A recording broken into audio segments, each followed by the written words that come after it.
Bonjour à tous, donc je suis vraiment très heureux de vous accueillir aujourd'hui encore une fois très nombreux à l'espace. C'est notre deuxième conférence de l'année 2015, je pense que nous allons essayer d'en faire au moins une 10 ou 12 cette année avec l'espace, le CFVG et ses différents partenaires, notamment le CFVG Alumni. Aujourd'hui, donc, vous allez d'abord écouter le professeur Dehors qui va vous faire un exposé sur l'évolution des ressources humaines avec une vision internationale puis une vision plus locale. Et ensuite, vous aurez un débat avec donc, deux professionnels vietnamiens. Vous pourrez donc leur poser beaucoup de questions, échanger avec eux. Deux professionnels dont la première est DRH d'une entreprise étrangère, Carlsberg, et était auparavant DRH d'une entreprise vietnamienne puisqu'elle travaillait chez Techcombank. Donc elle aura vraiment une vision à la fois vietnamienne et internationale de l'évolution des RH au Vietnam. Et bien sûr, ce débat sera animé par notre ami Zung, qui dirige le cabinet Talent Pool et qui est aussi, en tant qu'intermédiaire dans le monde des ressources humaines, pourra échanger avec vous sur toutes les questions que vous pouvez avoir. Donc une matinée bien remplie avec ces trois intervenants de grande qualité. Le professeur Dehors, comme vous le savez, connaît bien le Vietnam, il y vient depuis très longtemps, c'est un grand chercheur en RH en France.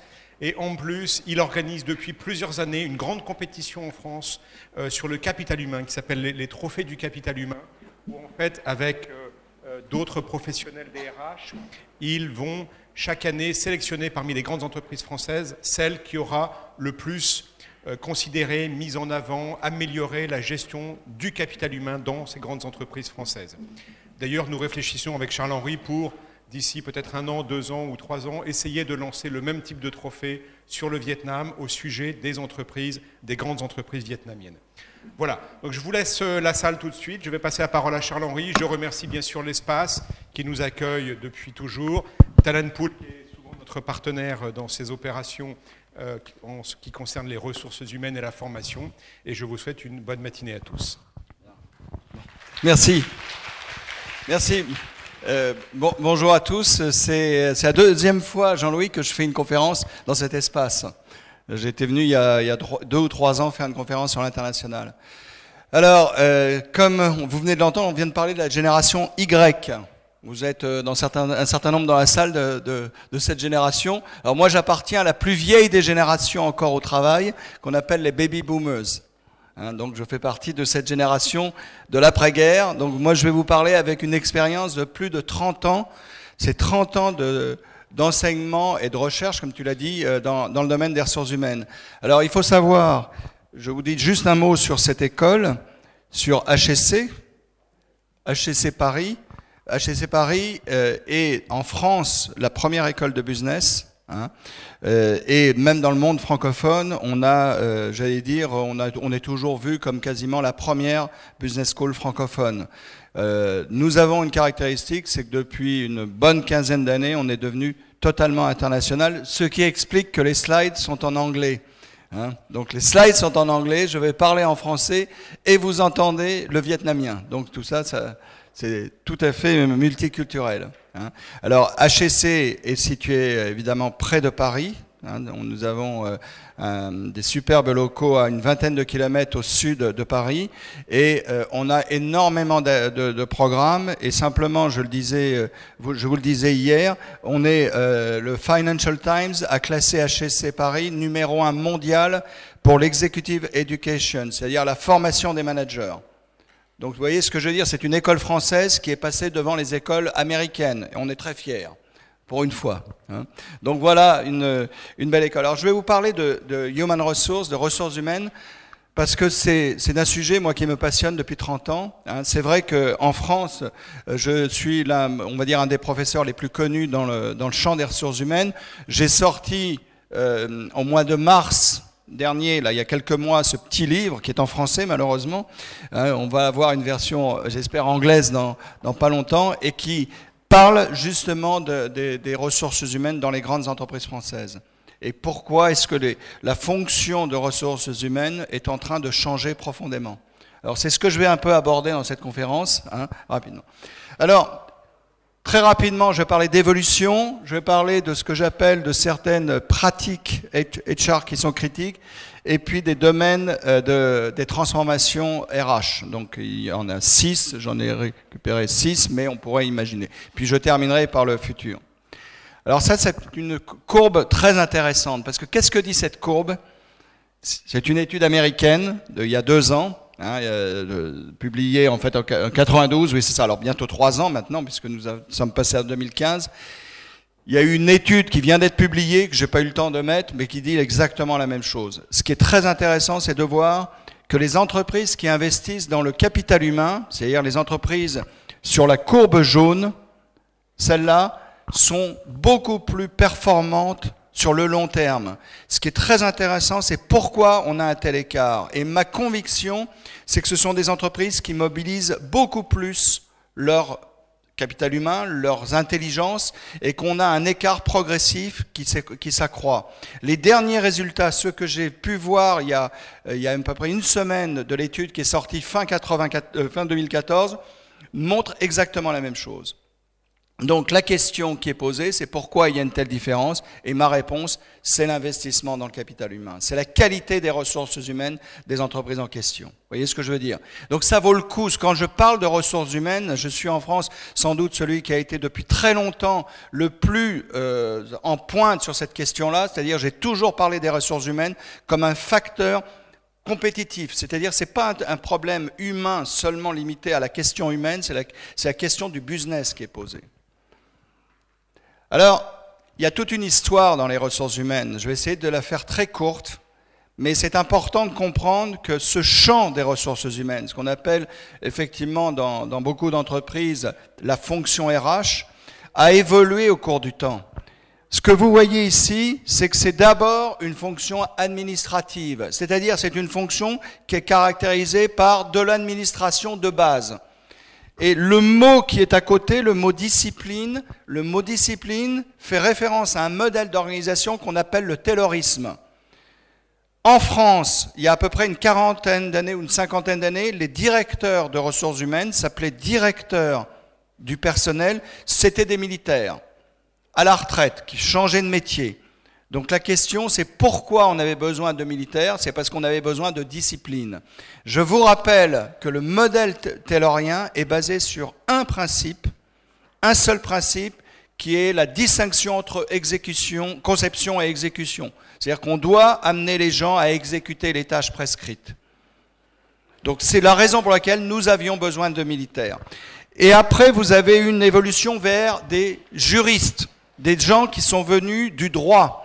Pourquoi? Parce que tous les pays, y compris le Vietnam, comme vous le savez, ont fait évoluer leur droit du travail. Et donc, qu'est-ce qui se passe? On a besoin, effectivement, d'avoir des spécialistes du droit du travail. Je tiens à signaler quand même que l'Europe, et je parle de l'Europe, c'est l'Europe continentale. Je ne mets pas le UK, je ne mets pas le Royaume-Uni dans l'Europe continentale. L'Europe reste la région du monde où vous avez les lois les plus protectrices. Donc, c'est une excellente nouvelle quand vous êtes employé en Europe, vous êtes bien protégé. Par contre, ce n'est pas une bonne nouvelle quand vous êtes entrepreneur, parce que vous avez beaucoup de lois à respecter. D'accord ? Le Vietnam, si vous regardez l'évolution du Vietnam et de tous les pays émergents dans la région et ailleurs, les lois sont devenues de plus en plus contraignantes. D'accord ? Donc vous avez une pression de la loi. Puis après, on a eu une phase qui est importante dans les ressources humaines, qui est la phase que j'appelle psychologique. C'est une phase où on a vu des psychologues devenir des DRH, et là, on parle de motivation. On parle de motivation, et souvent ce que je dis, c'est que le modèle de la motivation le plus connu, qui est utilisé très souvent même par des entreprises pour développer par exemple des systèmes de rémunération, c'est le modèle de Maslow. Et vous vous souvenez peut-être, si j'avais quelque chose pour écrire, je vous le montrerai, Maslow, c'est le modèle des 5 besoins. C'est la pyramide des besoins. Et donc on peut utiliser ce modèle pour construire un système de rémunération. D'accord ? Donc la motivation, c'est un enjeu clé, et en Europe, ça a été à peu près dans les années 70. Et puis on est passé à une phase qui reste aujourd'hui, je dirais, celle qu'on trouve dans beaucoup d'entreprises, qui est la phase managériale, que j'appelle managériale, c'est-à-dire c'est une phase où on commence à avoir de l'expertise. Vous voyez, le mot expertise est très important, c'est-à-dire que le champ des ressources humaines devient une vraie profession. Quand on compare les ressources humaines, le champ des ressources humaines par rapport à la finance, par rapport au marketing, par rapport à la stratégie, d'autres champs de gestion, les ressources humaines sont beaucoup plus récentes. Donc ce n'est pas très étonnant de voir que cette expertise, elle est arrivée que récemment. Et il y a de plus en plus de programmes universitaires qui forment aux ressources humaines. Donc on est là dans beaucoup d'entreprises, et puis surtout quelque chose d'important, c'est qu'on a des outils. Et les outils, ça veut dire que l'informatique notamment, hein, on a eu dans le temps la micro-informatique, maintenant c'est Internet, c'est intranet, hein, c'est ce qu'on appelle aussi aujourd'hui le cloud computing, hein, l'informatique dans les nuages. Tout ça, ça constitue des outils qu'on va utiliser. Et donc ça devient une fonction qui est professionnelle. Et un autre aspect qui est très important, c'est ce qui est marqué ici, Devolution to Line Managers, c'est-à-dire le fait que les managers, qui ne sont pas des gens de ressources humaines, prennent de plus en plus des responsabilités RH. Donc vous voyez, on a eu un double mouvement, plus d'expertise et plus d'implication des managers. C'est-à-dire que vous qui allez peut-être vous allez peut-être diriger des équipes ou vous en dirigez peut-être certains, vous avez des responsabilités RH. Hein, il y a une fonction ressources humaines, oui, qui est experte, et vous avez les managers.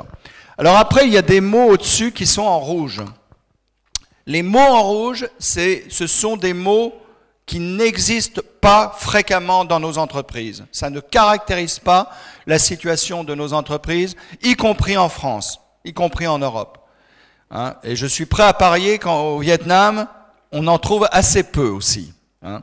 Donc qu'est-ce que c'est? Stratégique, ça veut simplement dire que les ressources humaines, quand on est à un niveau stratégique, sont vraiment intégrés dans le business. On parle ici de business partner, de partenaires du business, ce qui veut dire que ce sont des gens qui participent, si vous voulez, à la définition du business.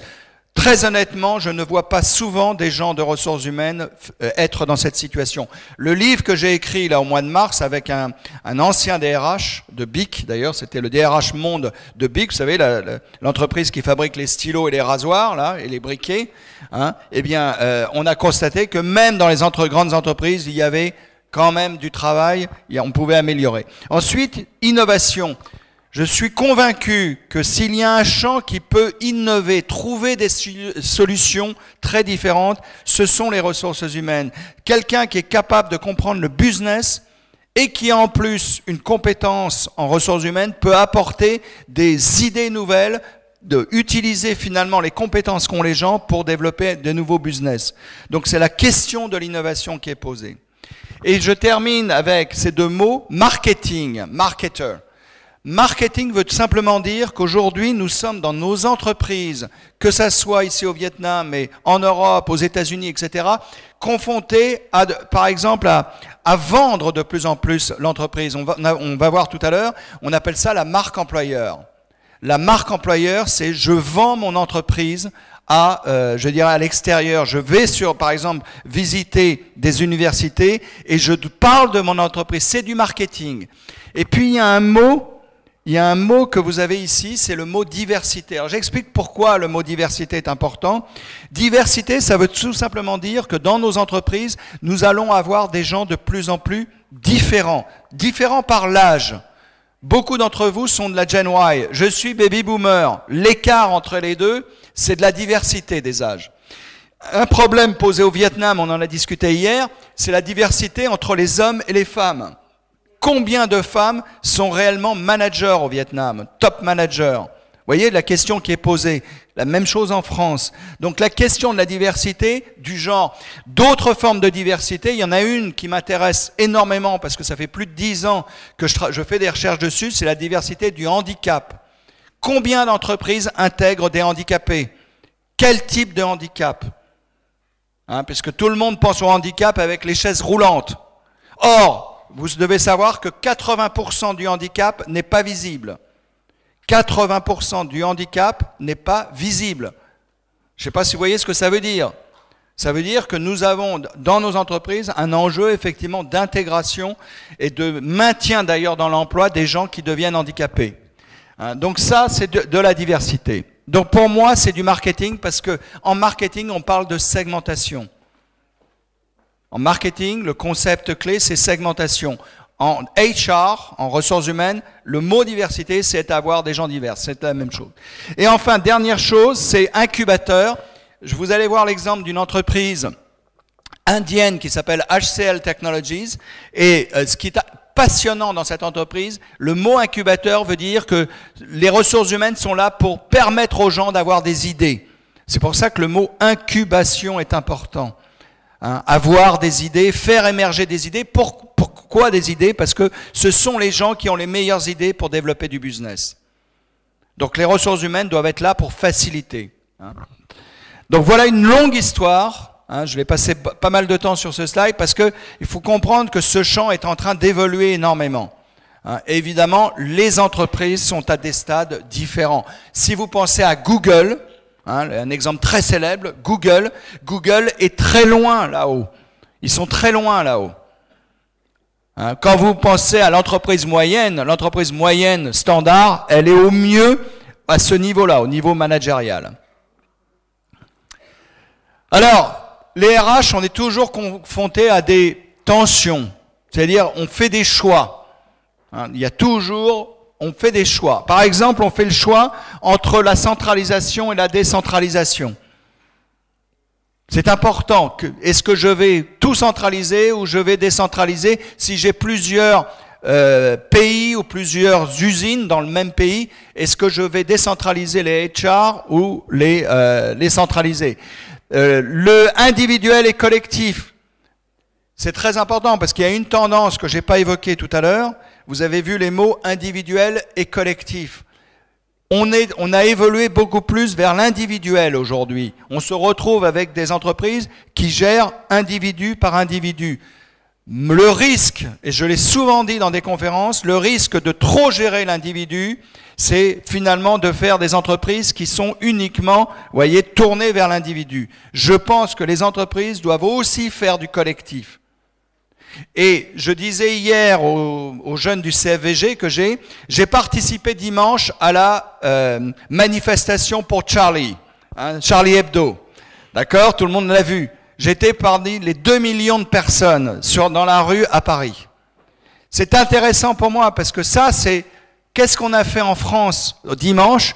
On a, face à un événement qui a touché la culture française, qui est le mot liberté, hein, eh bien, on a vu des gens se rassembler dans la rue. Et pour être très franc, c'est une des premières fois dans ma vie, alors que j'ai un certain âge, que j'ai manifesté. Donc, je retrouve là du collectif. Je ne sais pas si vous voyez ce que ça veut dire. Ça veut dire que l'entreprise, si je fais le lien avec l'entreprise, elle doit gérer des individus, mais faire du collectif. Pardon. Ici, on a ce qui est fait en interne et ce qui est outsourcé. Vous savez qu'une des activités les plus fréquemment outsourcées dans les RH, c'est le recrutement. On utilise des agences.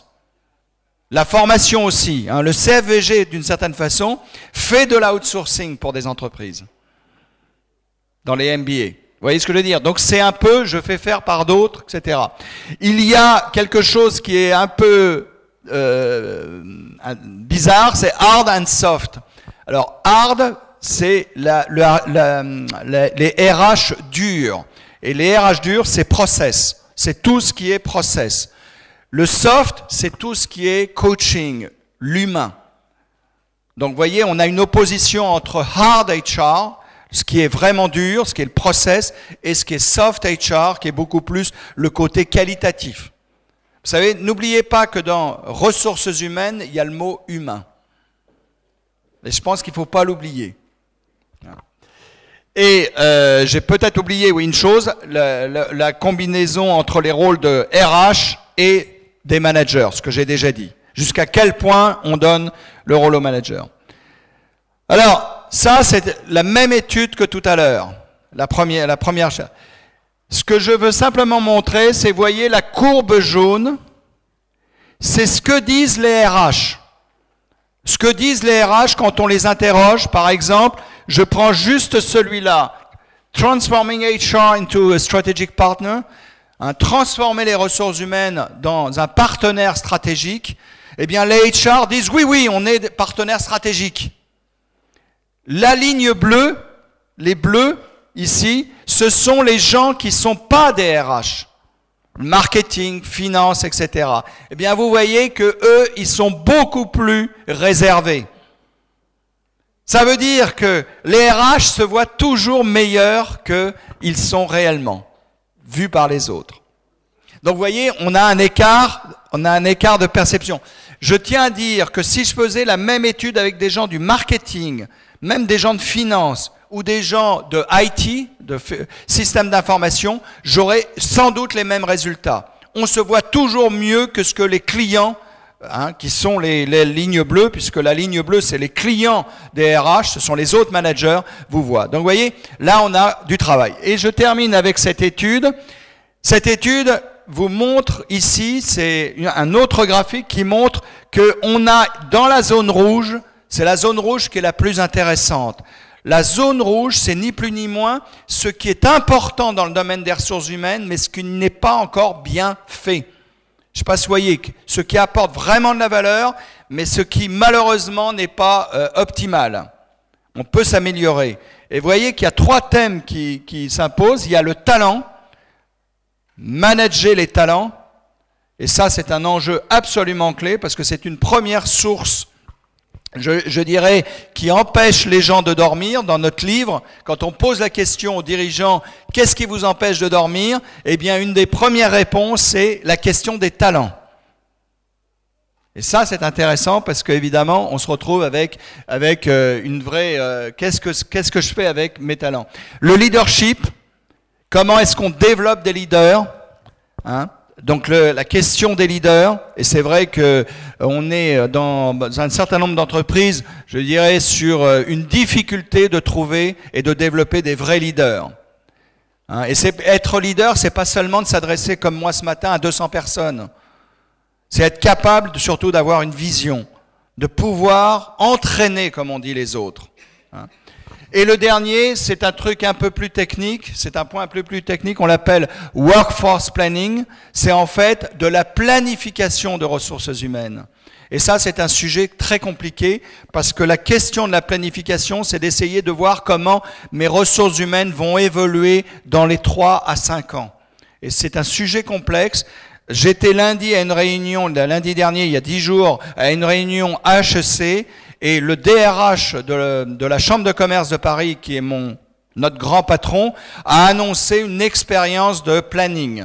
Ils vont lancer une nouvelle pratique, quelque chose qui s'appelle en français la gestion prévisionnelle. Donc ils vont lancer un nouveau programme de gestion prévisionnelle pour nous. Donc ça, c'est intéressant parce qu'ils vont faire de la prévision, chose qu'ils ne faisaient pas avant. Alors, bon, et ça c'est la même chose sur la France et l'Europe. Je vous laisse le... Ok. Voilà le résultat d'une étude de 2014, très récente. Cette étude montre que finalement, pour les entreprises, notamment anglo-saxonnes, parce que là l'échantillon est beaucoup plus nord-américain, vous voyez qu'il y a des mots-clés qui définissent les défis. Alors moi, je vais les reprendre dans les 6 thèmes que j'ai abordés. Le mot, par exemple, globalisation, c'est évident, tout le monde aujourd'hui est concerné, même quand on est une petite entreprise quelque part, on doit tenir compte de ce facteur-là. HEC a été sans doute une école qui a été confrontée à la globalisation. Nous sommes aujourd'hui une école quasiment mondiale, mais c'est pas facile. Parce que la langue, par exemple, qu'on utilise aujourd'hui, chez nous, c'est à 80% l'anglais. Je ne peux plus communiquer avec mes collègues professeurs en français, c'est impossible. 75% des professeurs de HEC aujourd'hui sont non français, ne parlent même pas notre langue. Donc la question, c'est qu'est-ce qu'on fait? On est obligé de passer à l'anglais. La diversité, j'en ai déjà parlé. Sustainability, le développement durable, je vais en dire un peu plus. Je pense que c'est un enjeu clé. Il devient effectivement une vraie question au Vietnam, dans les pays émergents, mais en Europe, on est très concerné avec tout ce qui est effectivement environnement, excusez-moi, je commence à parler anglais, environnement et responsabilité sociale et sociétale. Donc on va en parler un peu plus. Innovation. Alors ça s'appelle Open Innovation. Alors je explique pourquoi il y a le mot ouvert, l'innovation ouverte, c'est précisément ce que j'ai dit tout à l'heure, c'est l'innovation qui vient de partout, et notamment des personnes elles-mêmes, même des employés de niveau modeste. Là, ce qu'on appelle gamification, j'espère que vous comprenez ce que ça veut dire, c'est l'utilisation des jeux. Donc, on a de plus en plus, en formation notamment, l'utilisation, il y a quelque chose qu'on utilise qui est le serious game. On utilise le terme américain, serious game, jeu sérieux. C'est-à-dire, vous faites un jeu vidéo qui représente une situation professionnelle. Et personnellement, j'en ai développé. Donc, j'utilise la gamification, donc les jeux, pour faire de la formation. Le big data, c'est ce qui va aujourd'hui être changé aussi les RH. Le big data, c'est l'analyse de données complexes. De données complexes qui viennent aussi bien de l'entreprise que de l'environnement. Et aujourd'hui, sur Internet, on a énormément d'informations, évidemment, concernant les gens. Je ne sais pas combien d'entre vous sont sur LinkedIn. LinkedIn, est-ce que vous êtes sur le réseau LinkedIn? Vous mettez, est-ce qu'il y a personne? Me lever, je voudrais juste savoir. Oui, je pense qu'il y en a plus. Hein, moi-même, je suis sur LinkedIn. Donc, LinkedIn, c'est un réseau mondial. Et aujourd'hui, des entreprises ont plus d'informations sur LinkedIn, sur leurs employés, que dans leur propre système. Je ne sais pas si vous voyez ce que ça veut dire. Donc, l'entreprise, elle doit prendre l'information à l'extérieur. Hein. Il y a un site aussi, mais je crois qu'il n'existe pas au Vietnam, qui s'appelle Glassdoor. Glassdoor, c'est un site un peu d'évaluation des managers ou des entreprises par les employés. C'est un peu comme vous allez quand vous allez dans un hôtel, vous regardez les évaluations des hôtels. C'est exactement la même chose, sauf que ça concerne les managers. Je ne sais pas si vous voyez ce que ça veut dire. C'est quand même une information assez riche. Bon, et puis la customisation de masse, c'est le fait de faire beaucoup de services qui sont adaptés aux personnes. Et enfin, les médias sociaux comme LinkedIn, mais surtout Facebook et d'autres, et la technologie qui est de plus en plus personnelle. Bon, ce sont des tendances qu'on va évoquer. Donc on va parler de 6 de ces tendances rapidement, pour vous montrer qu'il y a des transformations, et des transformations qui aujourd'hui impactent les entreprises vietnamiennes également. Donc c'est pas réservé à des entreprises du monde occidental, etc. Toutes les entreprises, à un moment ou à un autre, vont être impactées. Je ne sais pas si vous voyez ce que ça veut dire. Ça veut dire que selon évidemment le secteur, selon le contexte, on va avoir des impacts un peu différents. Culture. Toute entreprise, j'allais dire n'importe quelle entreprise, même une petite, a ce que j'appelle une culture d'entreprise. Donc quelque chose qui va rassembler un petit peu les personnes. Et culture d'entreprise veut dire qu'on va faire effectivement référence à des valeurs. Donc on commence par une culture qu'on appelle la bureaucratie. La bureaucratie, c'est une culture marquée par la règle. Et pour être très clair, on retrouve ce type de culture notamment dans les entreprises gouvernementales.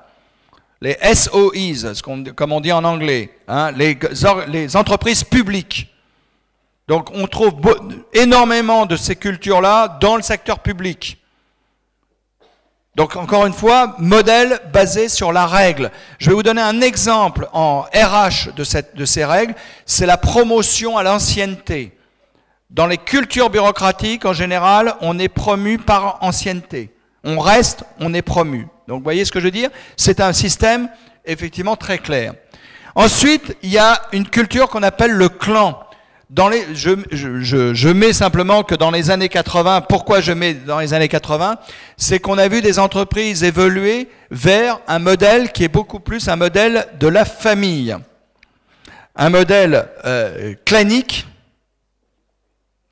Un modèle clanique qui veut dire que on est dans ces entreprises marquées par la loyauté. On reste dans cette entreprise. C'est une entreprise, en fait, souvent, ce sont des entreprises familiales. Évidemment, au Vietnam, vous devez penser immédiatement à des entreprises qui ont été créées par des familles et qu'évidemment, cette entreprise, elle a toutes les chances d'être une culture clan.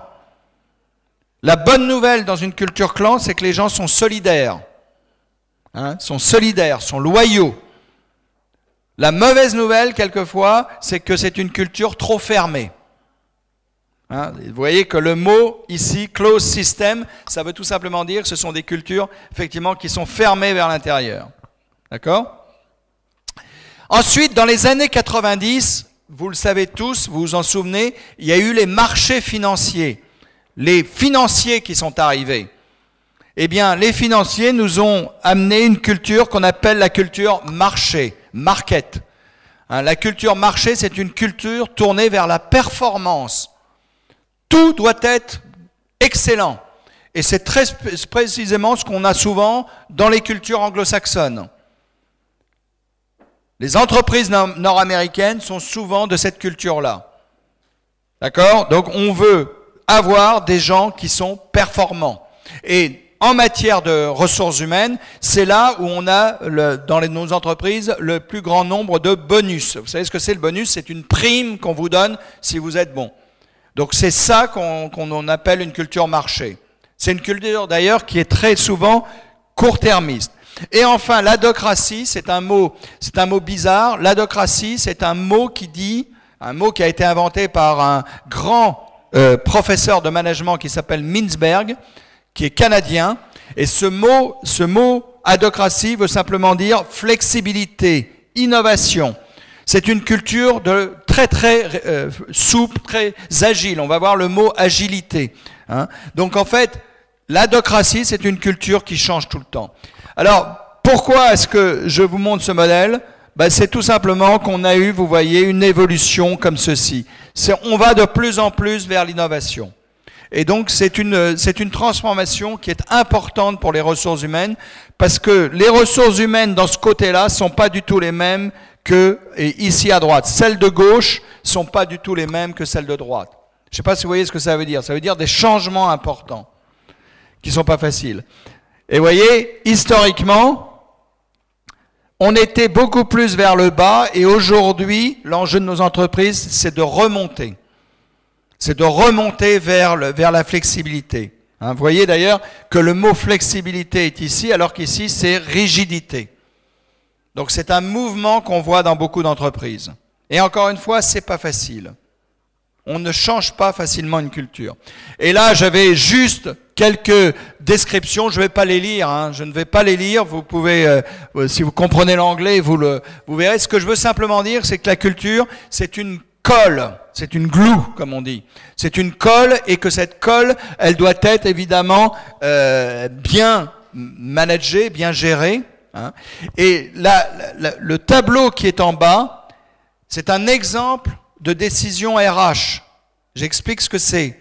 Vous avez dans ce tableau, vous pouvez classer les personnes selon qu'elles sont très performants et peu performants. Low performance, high performance. C'est-à-dire qu'elles sont très performantes d'un côté, peu performantes de l'autre. Et les lignes ici, dans les lignes, c'est est-ce que ces personnes appliquent les valeurs, donc sont dans la culture, ou elles ne sont pas dans la culture, ou alors elles sont justement dans la culture, elles sont porteuses des valeurs. Donc, low and high on values. Pour les gens qui sont haut, high, c'est évident, on va leur donner une promotion, on va les récompenser, parce que ce sont les meilleurs.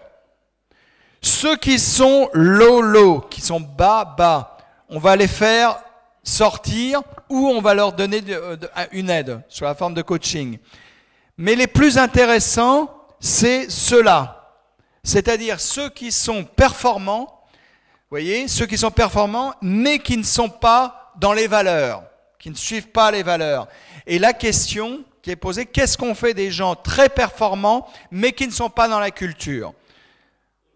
Ça, c'est le vrai test pour moi. Quand on est capable de réfléchir à cette question-là, à répondre à cette question, c'est clé. Eh bien, beaucoup d'entreprises font ce qu'on appelle donnent la seconde chance, la deuxième chance. Et la deuxième chance, c'est de dire, on te fait confiance, tu es très performant, mais tu es pas dans les valeurs. Donc, on va t'aider pour être plus en ligne avec les valeurs. Hein. Il y a des entreprises, d'ailleurs, je vois aujourd'hui, qui me disent quelqu'un qui est très performant dans cette case-là, mais qui est pas dans les valeurs, on le sort. On le sort, ça veut dire on le fait partir de l'entreprise, même s'il est très performant. Vous voyez ce que je veux dire? C'est quelque chose de sérieux. Alors, il y a un exemple, j'ai juste pris cet exemple, c'est une entreprise que je connais bien au Brésil, je travaille au Brésil, et Votorantim, c'est dans le ciment. Eh bien, depuis 2 ou 3 ans, on va dire, ils ont complètement changé. Ils étaient dans le... Je reviens ici. Ils étaient de ce côté-là et aujourd'hui, ils sont totalement de ce côté-là, en quelques années. Ils ont fait un changement culturel incroyable. Et c'est une entreprise, pour vous donner la taille, qui fait 25 000 personnes. D'accord ? 25 000 personnes, principalement au Brésil, mais ils sont aujourd'hui au Maroc, ils sont également aux États-Unis et ils sont également au Mexique. Vous voyez, ils ont commencé à devenir internationaux. Voilà. Ensuite, deuxième sujet, création de valeur. Création de valeur. Alors, créer de la valeur, ça veut dire quoi? Ça veut dire apporter quelque chose pour le client, ça veut dire apporter quelque chose pour l'actionnaire, ça veut dire, vous voyez ce que je veux dire? C'est essayer d'apporter une contribution. La notion de valeur, ici, est une notion très générale. Ce que j'ai représenté sur ce schéma, c'est simplement le fait que dans les RH, nous avons plusieurs niveaux d'activité. On fait, comme je le disais, des activités de base, d'administration. Le problème qui est posé, si vous regardez cette colonne-là, ici, c'est que nous avons des ressources, énormément de ressources qui font de l'administration. Et le problème qui est posé, c'est qu'on n'a pas assez de valeur créée. Je ne sais pas si vous voyez ce que ça veut dire. On a trop de ressources par rapport à la valeur créée, par rapport à ce qu'on peut apporter. Ensuite, vous avez au milieu ce que j'appelle les pratiques et les politiques RH qui sont un peu standards. Là, il y a un équilibre. Le vrai défi, que nous avons dans les ressources humaines, c'est le haut. Ce sont ce que j'appelle les processus stratégiques. C'est là où les ressources humaines peuvent apporter une vraie création de valeur. Et pour être honnête, je ne vois pas beaucoup d'entreprises vraiment bonnes là-haut. Il y a des enjeux de transformation pour les RH qui sont très importants, y compris pour les RH eux-mêmes, pour leurs compétences. Alors, j'ai listé les mêmes, vous voyez ce que je veux dire? Ici, c'est les mêmes process que ce que j'avais sur l'autre, ceux d'en haut. Par exemple, les valeurs. Je viens d'en parler, c'est la culture. Oui, gérer la culture, c'est un processus de création de valeur pour l'actionnaire. Je ne vais pas parler de ceci puisque je vais en parler maintenant, mais je vais dire un mot du dernier. Knowledge management. Le knowledge management, ce qu'on appelle le management des connaissances, en français quand même, le management des connaissances, c'est l'idée qu'une entreprise a de la connaissance qui est très mal utilisée. Quand vous travaillez, vous créez ce qu'on appelle de la connaissance tacite. Vous créez de la connaissance tacite, c'est-à-dire de la connaissance qui est votre expérience. Cette connaissance, elle est perdue quand vous quittez l'entreprise. Eh bien, ce que font les entreprises aujourd'hui, c'est développer des moyens, des systèmes pour garder cette connaissance. Évidemment, on utilise là l'informatique. Il peut y avoir des bases de données très riches. Le problème que je vois, c'est que ce n'est pas un problème d'informatique ou de base de données. C'est un problème de personnes. Parce que beaucoup de gens refusent de donner leurs connaissances tacites. Et quelque part, ils ont raison. Et vous savez pourquoi ils ont raison? C'est parce qu'on ne les reconnaît pas. Par exemple, un professeur comme moi, je vous présente un slide. Vous voyez ce que c'est? Et vous l'avez vu dans les expériences de cours d'université que vous avez. Vous avez le même slide présenté par 2 professeurs. Vous avez une expérience totalement différente entre les deux. D'accord? La différence, c'est la connaissance tacite. Et elle n'est pas écrite. Le slide que j'avais avec l'histoire, j'ai déjà passé 1h30 avec ce slide. 1h30. Parce que je raconte des tas d'histoires. Et puis il y a des nouvelles histoires. L'histoire de Charlie Hebdo, que j'ai racontée tout à l'heure, elle n'existait pas il y a une semaine. Je ne sais pas si vous voyez ce que ça veut dire. Ça veut dire que cette connaissance tacite, elle est toujours créée. Simplement, j'accepte ou pas de la donner. Et c'est un enjeu qui devient très important dans nos entreprises parce que nous avons de la complexité, évidemment, qui croît. Il faut que les gens partagent plus. Hein? Donc on a un véritable enjeu et là, les ressources humaines sont très importantes. Un exemple, Société Générale, c'est une banque, je crois qu'elle n'est plus vraiment implantée au Vietnam, mais elle a été très longtemps, elle est dans beaucoup de pays. C'est une banque qui fait près de 200 000 personnes. Et cette banque aujourd'hui, et ce qui est intéressant, c'est que les RH sont en train de transformer énormément cette banque. Il se trouve que je connais très bien le top HR, celui qui est le numéro 1 des RH, il est membre du COMEX, c'est un ami. Et ce qu'il est en train de faire avec les Sociétés Générales depuis à peu près 2 ans, c'est une transformation très profonde de l'entreprise qui se base sur le capital humain. C'est la première fois qu'ils font une transformation stratégique, quelque chose. Et c'est pour ça d'ailleurs qu'ils l'appellent relationnel, de la banque relationnelle. Ils ont développé un modèle qu'ils appellent la symétrie des attentions. La symétrie des attentions, j'espère que c'est bien traduit. Hein. Et la symétrie des attentions, et l'idée c'est de dire on s'intéresse. On fait de l'attention pour les clients, et on s'intéresse aux clients, mais en parallèle, on s'intéresse au personnel. Et ils sont en train de faire tout un programme, c'est trop long, mais c'est une banque qui devient vraiment une banque différente. Et je le vis moi-même parce que je suis un client. Ma principale banque, c'est la Société Générale. Donc je voulais traduire, je voulais voir si sur le terrain, j'avais la même expérience. Bon. Développement durable, sustainability. Le développement durable, c'est un enjeu qui aujourd'hui monte dans les entreprises. Vous voyez, il y a cette expression là-haut de triple bottom line. People, planet, profit. C'est l'idée qu'une entreprise aujourd'hui doit non seulement faire du profit, tout le monde le sait, ça fait très longtemps qu'on veut, mais doit aussi satisfaire les besoins de la planète et évidemment des people, c'est-à-dire de ces personnes. Et c'est là où la question des ressources humaines, évidemment, est directement impactée parce que nous avons en ressources humaines, nous nous occupons des people, des gens. Et donc, tout est en train d'évoluer dans nos entreprises et comme vous le voyez ici, la notion de stakeholders en français, ce sont les parties prenantes. Nous avons de plus en plus de parties prenantes qui vont avoir un impact dans la stratégie.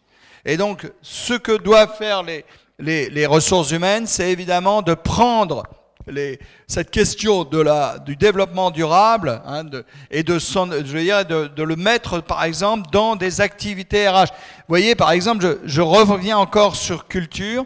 La culture, eh bien, est aussi un vecteur de durabilité.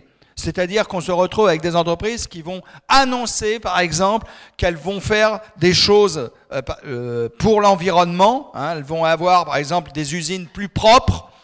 Eh bien, il faut que ça soit réellement démontré. Vous voyez ce que je veux dire? La notion, ça va être dans les valeurs, etc. Donc, je ne vais pas revenir là-dessus, mais à chaque fois, les RH sont impliqués. Quand on développe quelque chose sur le thème du développement durable, eh bien, il peut y avoir une traduction, les RH sont impliqués.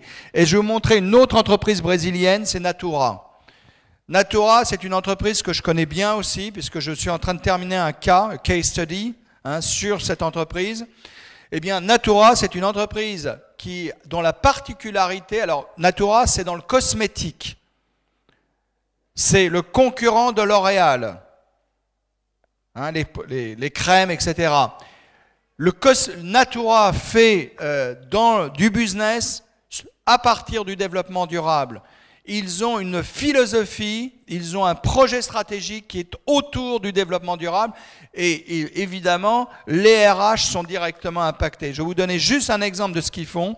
Ils sont en train, depuis 2 ans, aujourd'hui, ils sont en train de développer tout un programme de protection de la forêt amazonienne. Vous savez que l'Amazone, le nombre de la surface de l'Amazone se réduit parce qu'il y a beaucoup. Eh bien, eux ils font je dirais, des actions très très importantes pour remettre de la forêt là où elle avait disparu.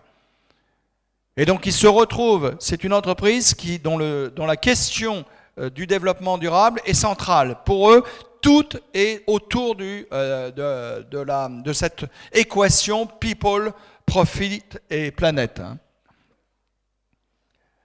L'agilité. L'agilité, c'est tout simplement l'idée qu'une entreprise aujourd'hui ne peut plus rester, je dirais, statique. Agile, c'est bouger. Agile, c'est être en permanence en mouvement. Ce qui veut dire que quand je dis le changement et l'ADN, en français c'est ADN, DNA, l'ADN de l'organisation, ça veut dire que le changement, il est permanent. Ce changement, vous voyez ce que je veux dire? L'entreprise bouge tout le temps, d'où le mot agilité. Par exemple, la deuxième phrase, l'anticipation et la prévision, on anticipe, on prévoit à partir de signaux faibles. Ça veut dire quoi? Ça veut dire que c'est une entreprise qui est capable d'évoluer en fonction d'une évolution qu'elle sent, qui sont des signaux faibles. Vous voyez ce que ça veut dire? Ça veut dire que c'est pas du tout, je dirais, on est là totalement en mouvement, etc. Bon, je vais pas aller. Il y a ces points-là. Lifelong learning. Ça veut tout simplement dire une entreprise agile est une entreprise où les personnes vont pratiquement toute leur vie à l'école. Ils retournent sur les bancs de l'école. Ils vont au CFVG, par exemple, si je prends l'exemple de ce programme. Donc, on se retrouve avec des gens qui apprennent. Vous êtes venus ce matin peut-être pour apprendre ou pour discuter de choses que vous ne discutez pas d'habituel. Vous voyez, habituel. Donc, on se retrouve, on a bien cette idée d'adaptation. Et les deux points qui sont en dessous, c'est l'exemple d'une entreprise que je vais vous montrer. Je vais essayer de vous la montrer pour quelques minutes. C'est cette entreprise qui s'appelle HCL. Voilà, HCL. Vous voyez, il y a le mot ici, Employees First, Customers Second. Employés d'abord, clients ensuite. C'est une entreprise indienne qui est dans le secteur des technologies, qui a eu une transformation extraordinaire depuis une dizaine d'années. Et vous allez voir ce qu'ils ont fait comme changement. Donc, je reviens sur Sailoring. Ils ont inversé la pyramide totalement. Inverser la pyramide, ça veut dire c'est plus le top management qui décide. Ce sont les employés en bas qui prennent des initiatives, qui décident. C'est absolument incroyable. Et aujourd'hui, ils ont en Inde, à l'heure où je vous parle, en 2014, ils avaient les plus gros profits par rapport au chiffre d'affaires de l'industrie informatique. C'est une entreprise qui a eu une croissance très très forte ces dernières années, y compris d'ailleurs dans les années de crise. Donc la vraie question, pourquoi ils sont aussi bons? Ils sont aussi bons parce qu'ils mobilisent leur personnel. C'est tout simple, c'est une équation très très simple. L'idée Employees First, Customer Second, employés d'abord, clients ensuite, ça ne veut pas dire que les clients ne sont pas importants. Évidemment, ils sont très importants. Mais si les clients sont importants, c'est les employés qui sont avec les clients doivent être encore mieux traités. Ce qui caractérise aussi les évolutions, c'est évidemment le digital. Vous avez tous votre mobile, vous faites des photos. Là, je vois plusieurs d'entre vous qui font des photos à chaque fois. Donc, vous voyez, vous êtes en train de prendre les images. Donc, vous me volez. En fait, vous êtes en train de me voler mes images. Donc, vous voyez, ça, c'est le digital. Ben oui, c'est la réalité. Vous voyez que ce que vous faites, bottom up, top down, vous êtes en train de prendre des images, vous allez peut-être les diffuser. Donc ça, c'est la révolution. hein. Vous êtes mobile. Hein, depuis qu'on a ces outils, on est connecté tout le temps. Donc ça change tout. Et dans l'entreprise, vous pensez bien que ça change énormément les relations entre manager et managé. Donc on a évidemment, les médias sociaux, hein, et notamment on fait du recrutement. Donc si vous voulez, tout est en train de changer avec le digital. Et les ressources humaines sont évidemment directement impactées par cette révolution. Et je vais vous montrer un exemple. C'est le recrutement. Les gens de ma génération, les baby boomers, quand on faisait du recrutement, on allait voir une entreprise et l'entreprise, elle savait éventuellement beaucoup de choses sur nous, mais nous, on ne savait pas grand-chose sur l'entreprise. Aujourd'hui, et c'est l'exemple de ce que j'ai pris ici, qui est tiré d'une entreprise, d'une organisation française qui s'appelle l'APEC, eh bien, ce que vous avez ici, c'est un équilibre beaucoup plus, je dirais, beaucoup plus réel entre le candidat et la compagnie. Donc, en fait, on se retrouve bien avec, je dirais, un équilibre qui est beaucoup plus réel. Quand vous allez voir une entreprise, vous allez faire du Google. Peut-être, je ne sais pas si vous aviez vu mon nom, vous avez peut-être tapé sur Google. Évidemment, quand on tape mon nom sur Google, 80% des références, c'est moi. Alors, mes frères et sœurs et ma famille, ils sont furieux parce qu'ils voient toujours le nom de Charles-Henri. Mais je leur dis, c'est pas de ma faute parce que je fais des conférences, j'écris des bouquins, etc. Donc, Google, vous voyez, vous identifie. Donc, ce que vous avez, vous, évidemment, vous avez beaucoup plus d'informations avec la révolution digitale. Dernière chose que je voulais évoquer, c'est l'engagement.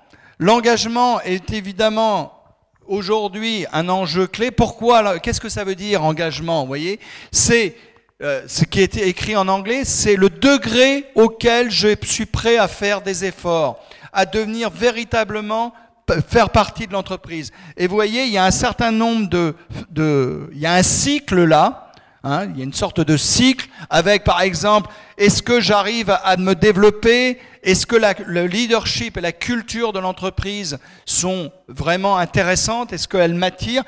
Est-ce que j'ai la satisfaction du travail? Est-ce que j'ai de bonnes relations, etc. Tout ça, ça crée de l'engagement. C'est-à-dire que les gens vont être capables d'aller beaucoup plus loin. Hein. Quelqu'un qui est engagé va aller effectivement, va être beaucoup plus performant. Et c'est lié à cette question de la marque employeur. Parce que quelqu'un qui effectivement a une bonne expérience dans son entreprise va évidemment faire du marketing. Vous voyez que la marque employeur, c'est finalement, comme je disais tout à l'heure, je vends mon entreprise. Mais vendre l'entreprise, c'est pas suffisant. Il faut encore que l'expérience que j'ai corresponde à ce qu'on m'a promis, à la promesse qu'on m'a faite. Donc, on a la marque employeur et l'expérience de l'employé qui vont créer ce qui est appelé ici la force de la marque. Et cette force de la marque, c'est très très important pour justement créer, vous voyez, l'engagement. Hein, je reviens sur la notion d'engagement. Donc il y a un lien avec évidemment engagement, marque employeur. Vous pouvez aller dans une entreprise qui vous attire parce qu'elle a une belle marque employeur. Mais le problème, c'est qu'il faut encore que quand vous arrivez, quand vous allez être recruté, vous allez vivre dans l'entreprise, ça soit effectivement ce qui est vécu. Alors, je termine cette conférence avec quelques mots sur la Gen Y. La plupart d'entre vous, vous êtes de la Gen Y. Alors, je rappelle que la Gen Y, il y a des mots qui la caractérisent. Par exemple, vous voyez, collaboration, opportunité, participation, etc. Il y a des tas de mots directs, hein, Internet, etc. Cette génération, évidemment, vous êtes quasiment tous nés avec Internet. Vous voyez ce que ça veut dire? Ça veut dire qu'on est quand même dans une situation qui n'est pas celle que j'ai connue. Hein? Donc en fait, je vais vous donner... Maintenant, quand vous faites un CV, par exemple, je prends un exemple très très concret. Vous faites un CV, vous pouvez le modifier pour chaque entreprise pour laquelle vous candidatez. Vous faites des modifications. Nous, hein, nous les baby boomers, on le tapait avec une machine à écrire et quand il fallait changer le CV, il fallait réécrire tout le CV. Je ne sais pas si vous voyez, petite différence. Évidemment, vous êtes beaucoup plus aujourd'hui agile. Alors, je vous rappelle, ça c'est un slide d'il y a 2 ou 3 ans. Les baby boomers, on les a là. Hein, d'ailleurs, excusez-moi, c'est faux, c'est ici. Et la Gen Y, elle est là. Donc en fait, on a vraiment des générations qui sont opposées. Les baby boomers, en Europe et aux États-Unis, évidemment, ça s'appelait boomer parce qu'on a eu énormément de naissances. Hein. Alors, qu'est-ce qu'ils attendent, les baby boomers? Qu'est-ce que vous attendez, finalement, des entreprises? Et ça impacte les ressources humaines. Être valorisé. Vous appréciez la communication ouverte, vous valorisez la diversité, hein, notamment ce que j'ai appelé tout à l'heure la diversité homme-femme. Vous êtes plutôt flexible, informel, etc. Vous voyez, donc il y a un certain nombre de caractéristiques. Hein, et le dernier est important, désirer que le lieu de travail soit rigolo, fun, le mot fun. Donc vous voyez, c'est un certain nombre de choses qu'attendent la génération Y. Et comment on peut faire, nous, dans les entreprises, pour répondre aux attentes de la génération Y? Eh bien, par exemple, évidemment, comprendre et accepter d'autres perspectives. Ça veut dire que les entreprises doivent être plus ouvertes. Les mentors, à donner des mentors finalement à ces jeunes, etc. Donc on a un certain nombre de caractéristiques, hein, qui sont des réponses possibles pour la génération Y. Et je termine avec cette entreprise. Cette entreprise, c'est une entreprise américaine. 39 ans, aujourd'hui c'est 40 ans, je devrais rajouter une année maintenant. 40 ans de succès. Vous voyez que la courbe de croissance est quand même incroyable. Et cette entreprise, elle a une caractéristique. Elle gère son capital humain de façon unique. C'est la seule entreprise, même comparée à Google. Je vous signale que Google a pris exemple sur SaaS. Tout le monde parle de Google. Tout le monde dit Google est l'entreprise géniale, donc qui fait rêver. SaaS, c'est 30 ans avant Google, 25 ans. SaaS fait beaucoup plus de choses que Google, mais SaaS est une entreprise discrète. Et on n'achète pas des produits SaaS dans la rue. Google, vous tapez sur Internet, vous trouvez tout de suite, vous utilisez Google. Par contre, SaaS, ils sont dans ce qu'on appelle le data analytics, dans l'analyse de données, et ils sont surtout, effectivement, une entreprise B2B, business to business. Mais ils ne sont pas très connus, ils sont 14 000. Et ce qui est frappant avec ça, c'est qu'ils ont vraiment, c'est une entreprise qui répond aux besoins de la génération Y, comme j'ai jamais vu, et qui a des résultats incroyables. Juste pour vous donner un chiffre, ils ont 4 fois moins de turnover. Alors le turnover, vous savez, c'est le départ des personnes. 4 fois moins de départ que leurs concurrents. Ils gardent leurs personnes. Ok. Et c'est le tout dernier, rassurez-vous, je suis déjà en retard. Le tout dernier slide, c'est de dire qu'il y a des choses qui se passent. Hein. Il y a 10 tendances qu'on voit dans le futur. Par exemple, les skills anywhere, anytime. On va essayer de trouver partout les gens, les gens dont on a besoin. Vous voyez, manager les personnes comme une workforce of one, ça veut dire, c'est effectivement cette customisation, les gens attendent d'être traités comme des individus. Ce que j'ai dit tout à l'heure, oui, on peut avoir une approche individuelle, mais il faut aussi avoir du collectif. Hein. Évidemment, le digital, très important, le global. Donc en fait, on a un enjeu d'aller faire, de développer une approche un petit peu mondiale quand on est une entreprise internationale, etc. On a l'impact des médias sociaux avec la transparence. C'est vrai qu'aujourd'hui, quand on parle sur Facebook, on peut dire des tas de choses sur son entreprise. Donc il y a de la transparence qui est nécessaire. Effectivement, l'agilité, j'en ai déjà parlé, hein, etc. Donc je vous laisse avec ça. Et voilà, j'ai terminé, parce qu'il y a beaucoup d'informations sur ces slides. Hein. Voilà, donc j'espère que ça vous a intéressé. Maintenant, on va parler de la réalité au Vietnam. Hein.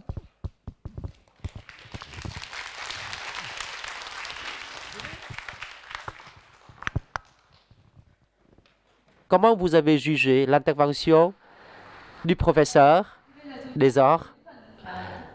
Je peux vous dire que comment faire pour appliquer alors tous ces principes dans notre vie quotidienne, que l'on est manager, que l'on est producteur ou bien directeur des ressources humaines. Alors, durant les 20 ans de travail, qu'est-ce que vous avez pu faire en vous référant, en effet, alors, aux enseignements du professeur, et qu'est-ce que vous voulez faire autrement après avoir appris, en fait, des enseignements de la part du professeur?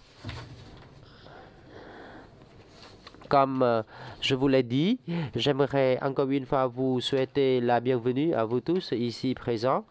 Je trouve beaucoup de connaissances parmi vous.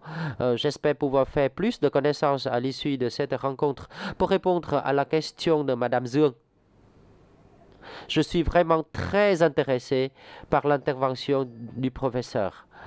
Quand j'étais en bas, je trouve que les élèves du CVG ont vraiment beaucoup de chance d'avoir de tels professeurs tellement éminents dans ce métier, et surtout le professeur Charles-Henri a eu vraiment un parcours très riche en tant que chercheur et en tant qu'enseignant. Quand j'ai écouté votre présentation, alors je peux vous dire que ce sont des enseignements très riche que j'ai pu apprendre en effet alors dans les différentes interventions. Alors nous avons appliqué également un certain nombre de principes que vous avez présentés. Mais ce qui m'a intéressé le plus, c'est que au Vietnam, on croit tout connaître. On dit que on connaît tout. Mais la réalité, c'est que on est trop actif et on n'a pas une analyse à fond. On n'a pas non plus laissé en fait le temps suffisant aux initiatives pour le retour d'expérience. Donc je pense que c'est vraiment quelque chose alors d'expérience que j'ai pu tirer de mes années d'activité. Qu'est-ce que vous voulez que je vous partage? Alors, les expériences de ma réalité, n'est-ce pas? Alors, vraiment, ce sont des défis auxquels je me suis trouvé confronté.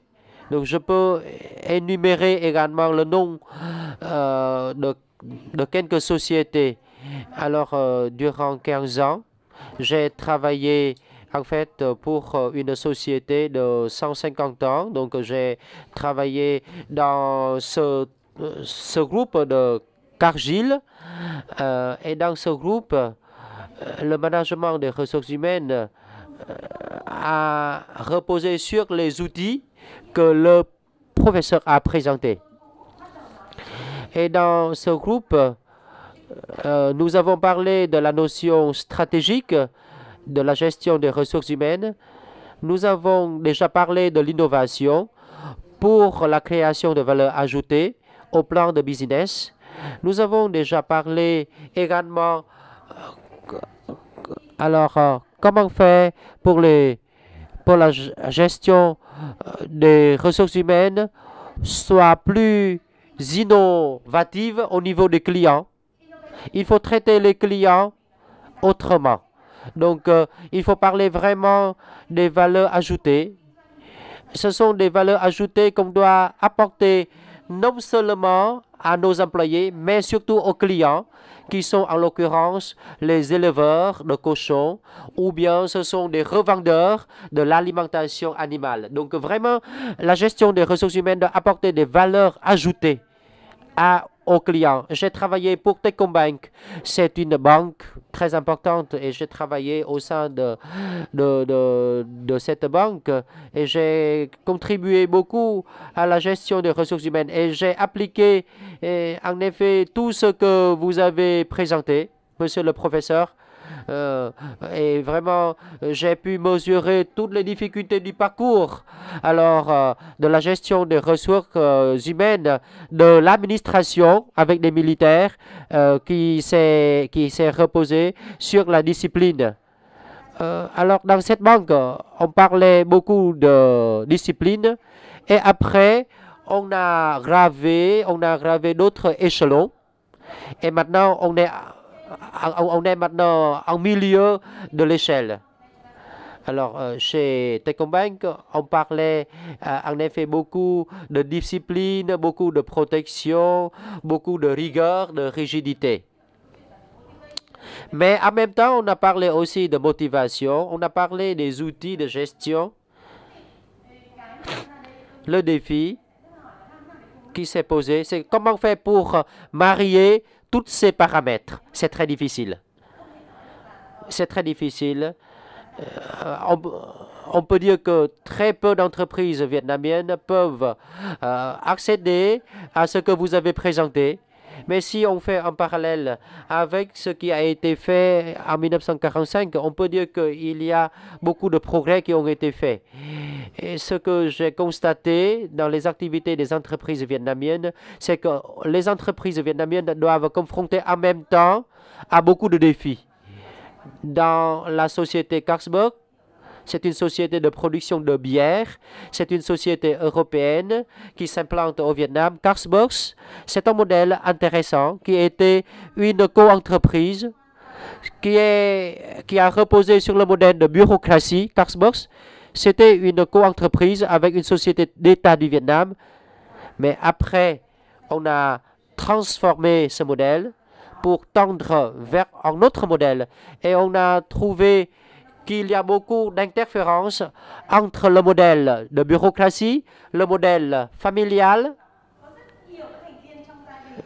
Je peux vous dire que dans Carlsberg, il y avait beaucoup de membres dans le conseil d'administration qui sont issus d'une même famille. Donc, ils ont appliqué le modèle de gestion familiale dans cette société, par exemple. Donc, ainsi de suite. Nous sommes confrontés à plusieurs défis lors de la transformation. Donc, en même temps, la discipline. Ensuite, nous devons mettre en avant le rôle des juristes pour éviter les risques sans négliger pour autant le côté de motivation. Pourtant, chez Carlsberg, on n'a pas encore pu développer la création de la valeur ajoutée pour le business plan. J'espère que cette fonction va être intégrée rapidement. Pour le moment, la gestion des ressources humaines chez Carlsberg n'a pas pu développer le côté valeur ajoutée dans le business. Donc, on a traversé vraiment toutes les périodes que vous avez décrites, monsieur le professeur, chez Carlsberg. Merci, Madame Vidagne, pour avoir nous apporté des exemples très intéressants concernant à la fois des entreprises vietnamiennes, américaines. Et donc, permettez-moi de poser une question à Monsieur professeur. Vous avez parlé du partenaire. People partner. People partner. Et donc, j'ai rencontré hier deux amis de l'université. Donc, ces deux amis-là ont les personnes élites de ma promotion. Ils sont partis en Europe et aux États-Unis pour les études et ils ont eu déjà beaucoup de succès dans leur profession. Mais actuellement, ils ont beaucoup de stress. Ils sont désorientés. Ils se posent la question, qu'est-ce qu'ils peuvent faire continuer à faire dans leur vie. Est-ce qu'il s'agit là d'un problème des personnes qui travaillent dans le domaine de HR? On parle beaucoup de la création de la motivation, mais est-ce qu'on a déjà pris en compte de l'énergie, de l'énergie des personnes qui aident les personnes à pouvoir concilier à la fois leur vie et leur travail? Donc, je pense que c'est une question aussi très importante dans la question du RH. C'est un peu quelque chose qu'on ne parle pas encore, mais est-ce que vous pouvez partager un peu plus sur ça?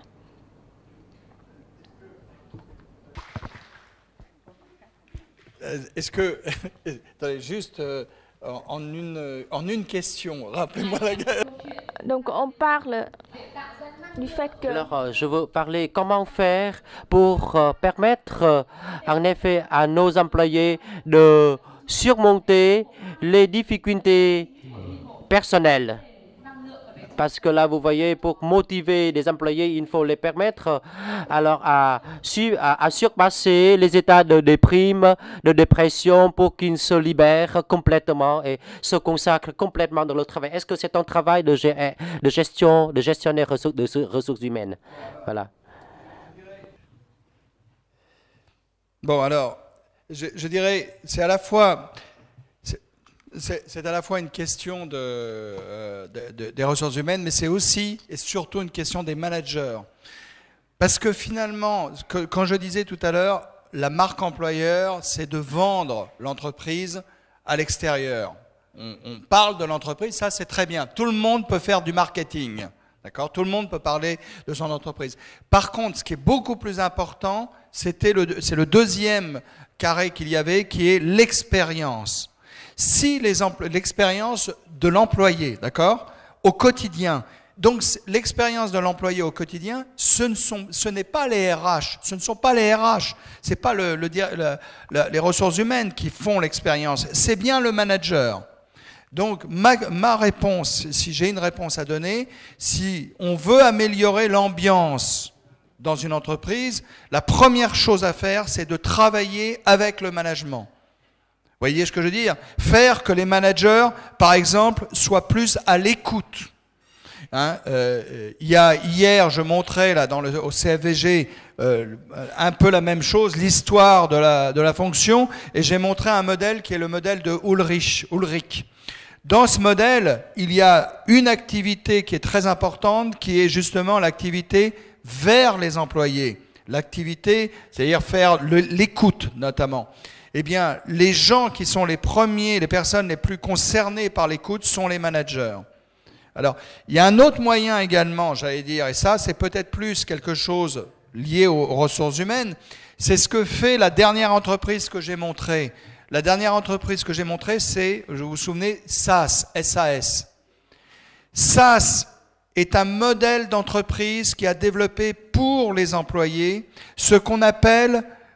Finalement, on l'appelle je dirais en français la conciergerie, mais c'est ni plus ni moins tous les services attendus par les employés.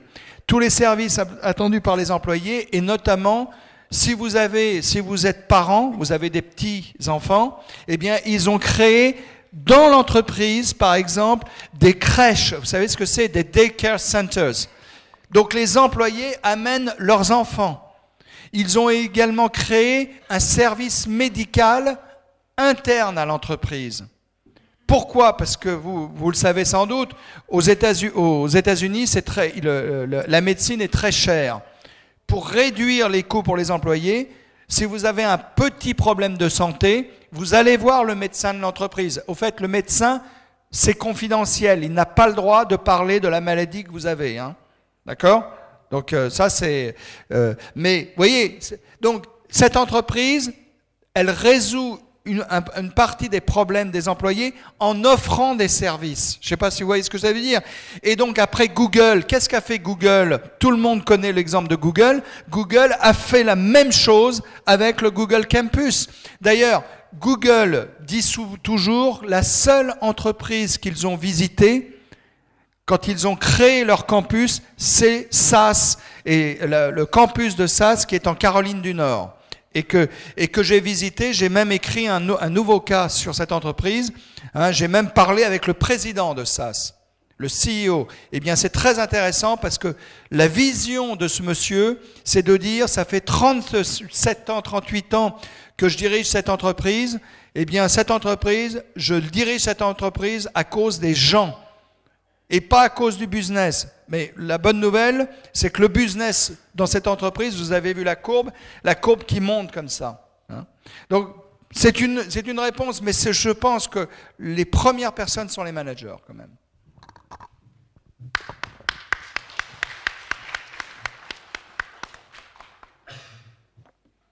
Je voudrais vous remercier pour votre réponse. On sait bien que notre travail, le travail des ressources humaines, a beaucoup muté de l'administration, du contrôle, de la gestion, vers la motivation, vers la mise à disposition des services aux employés, vers la création des meilleures conditions pour leur permettre de bien travailler, de se sentir à l'aise. En effet, donc c'est une longue histoire. Alors, il y a une autre question. Est-ce qu'il faut ravir tous les échelons ou bien on peut choisir le raccourci? Parce que nous avons beaucoup de défis. Nous pouvons en effet sauter quelques étapes. C'est possible, professeur? Est-ce qu'on peut recommencer à zéro ou bien on peut sauter les étapes? Alors, quel est le chemin le plus court pour se mettre au goût du jour? Vous savez qu'il y a plusieurs défis qui se présentent en même temps à nous. Le monde n'attend pas que le Vietnam résolve tous ces défis pour intégrer le Vietnam dans la famille de gestion des ressources humaines modernes. Alors, quels sont les conseils que vous pouvez apporter à ces questions?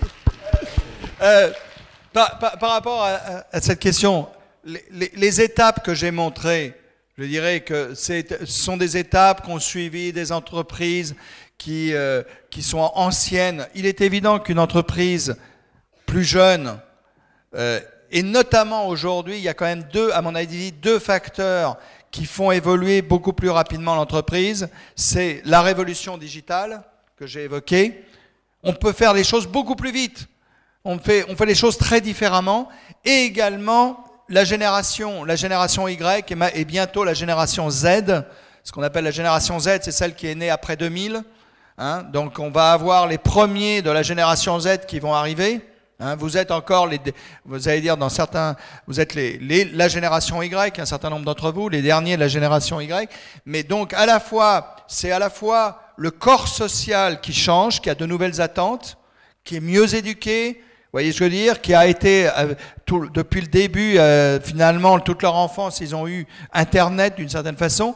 Et puis la technologie. Donc les deux facteurs vont permettre de sauter des étapes. Mais quand même si on saute des étapes, il ne faut pas oublier qu'il faut respecter les lois, le legal.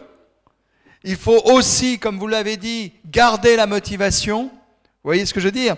Mais donc en fait, il y a, tout en sautant les étapes, il ne faudra pas oublier les éléments qui sont dans les étapes précédentes. Et même l'administration, quand j'ai parlé d'administration, c'est une erreur de dire on va être stratégique sans être bon sur l'administration. Il faut avoir des process, des outils qui sont vraiment bons pour pouvoir être stratégique. Vous voyez ce que je veux dire? On peut sauter des étapes, on peut aller plus vite, mais à mon avis, il faut faire attention de ne pas les brûler non plus trop vite. Hein? Donc en fait, et puis chaque entreprise a son histoire. Madame, vous pouvez peut-être nous raconter un peu ce que vous... Par exemple, je trouve que l'exemple de Carlsberg est intéressant parce que vous avez dit c'est une entreprise qui évolue, hein, qui était je veux dire, plutôt familiale, etc. Et j'ai l'impression que votre projet, vous pouvez peut-être nous dire qu'est-ce que vous faites aujourd'hui. Le projet que vous voulez mettre en œuvre chez Carlsberg, c'est peut-être quelque chose que vous avez peut-être vu déjà chez Cargill, quelque chose avec, vous voyez ce que je veux dire, une dynamique plus business, comme vous avez dit. Vous voulez peut-être répondre? Oui, merci beaucoup, monsieur. Il s'agit là d'une bonne nouvelle pour nous. Donc on peut très bien sauter les étapes. Et donc peut-être une autre question. Ça peut être aussi la question de beaucoup d'autres dans la salle, Madame Diệp Anh. Pour une entreprise qui est tout jeune, qui ne peut pas encore faire beaucoup dans le domaine de la gestion des ressources humaines. Par exemple, un jeune dans la salle qui voudrait créer une entreprise. Comment on peut commencer avec la gestion des ressources humaines, Madame Diệp Anh?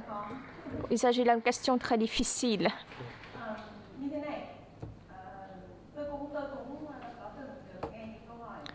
Moi, on m'a déjà posé les questions auparavant, de telles questions.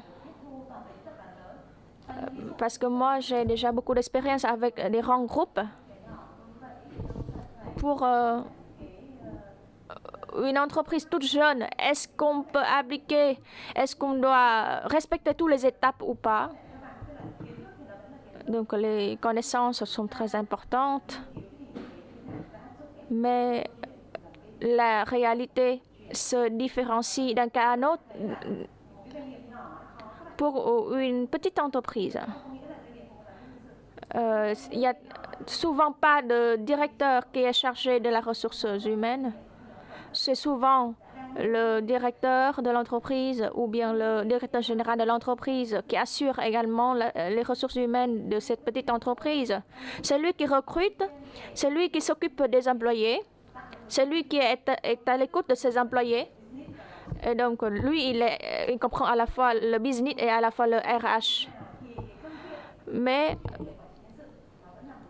je veux dire que, quel que soit le modèle de l'entreprise, quelle que soit la taille de l'entreprise, la question de RH est toujours la même. Elle joue toujours un rôle très important.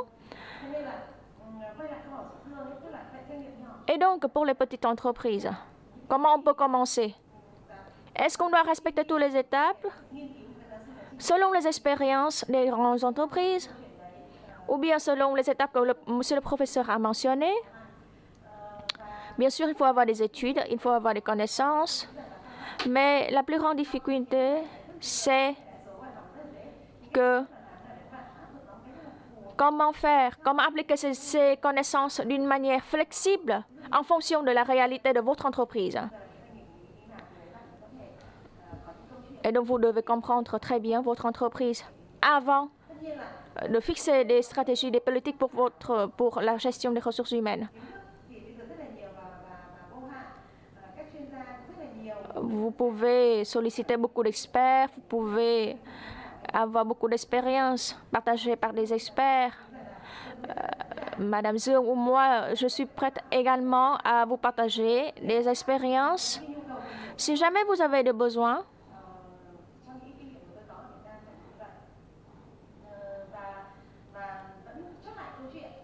mais enfin, les connaissances et les expériences qui ont vécu par les grandes entreprises sont toujours précieuses.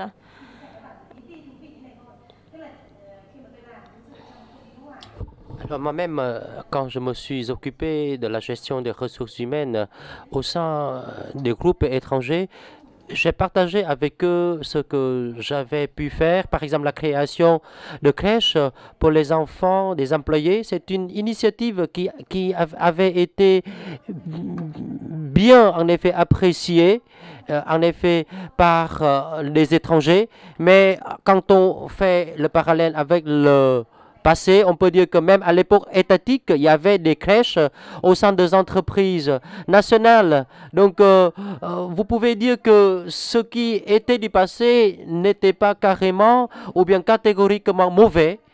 Alors, par exemple, il y a des choses qui paraissent très intéressantes pour les entreprises vietnamiennes. Or, ce sont des choses qui ont été appliquées depuis longtemps au Vietnam à l'époque de l'économie étatique. Donc, mais c'est vrai qu'avec la société digitalisée, on apprend plus facilement.